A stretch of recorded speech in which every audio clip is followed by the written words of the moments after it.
పంట భూముల్లో సౌర కాంతులు 950 మెగావాట్ల సౌర విద్యుత్ ఉత్పత్తికి ప్రణాళిక. పీఎం కుసుమ్ యోజన కింద అమలు. సో పీఎం కుసుమ్ యోజన పథకాన్ని రైతులందరూ కూడా ఉపయోగించుకోవాలని చెప్పేసి చెప్తున్నారు. కేంద్ర ప్రభుత్వం అమలు చేస్తున్న పీఎం కుసుమ్ పథకాన్ని సద్వినియోగం చేసుకోవాలని రాష్ట్ర ప్రభుత్వం నిర్ణయించింది. ఈ పథకం కింద వ్యవసాయ భూముల్లో సోలార్ విద్యుత్ ప్లాంట్లు ఏర్పాటు చేయనుంది. అందుబాటులో ఉన్న ప్రభుత్వ, ప్రైవేటు భూముల్లో వీటిని ఏర్పాటు చేసే అధికారులు అప్పక్కడ ప్రయత్నిస్తున్నారు. రాష్ట్ర వ్యాప్తంగా అన్ని జిల్లాల్లో గుర్తించిన భూముల్లో వచ్చే ఆర్థిక సంవత్సరంలో 950 మెగావాట్ల సౌర విద్యుత్ ఉత్పత్తి చేయాలని లక్ష్యంగా పెట్టుకున్నారన్నమాట. సో ముఖ్యంగా సోలార్ ప్లాంట్ ఏర్పాటుకు ముందుకొచ్చే రైతులకు తొలి ప్రాధాన్యం ఇవ్వనున్నారు. ఎకరా భూమిలో ప్లాంట్ ఏర్పాటు చేసుకునే వారికి ఏటా కనీసం 4.5 లక్షల ఆదాయం అయితే లభిస్తుంది.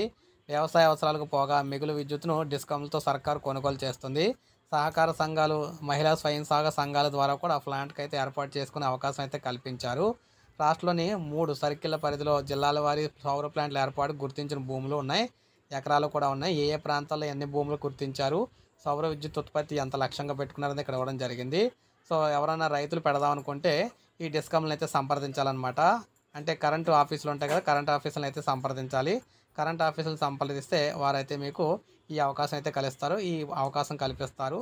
సో దీనికి సంబంధించి ప్రభుత్వం బ్యాంకులో సబ్సిడీ కొద్దిగా అమౌంట్ ఇస్తుంది. బ్యాంకులో కూడా అమౌంట్ లోన్ అయితే ఇస్తాయన్నమాట.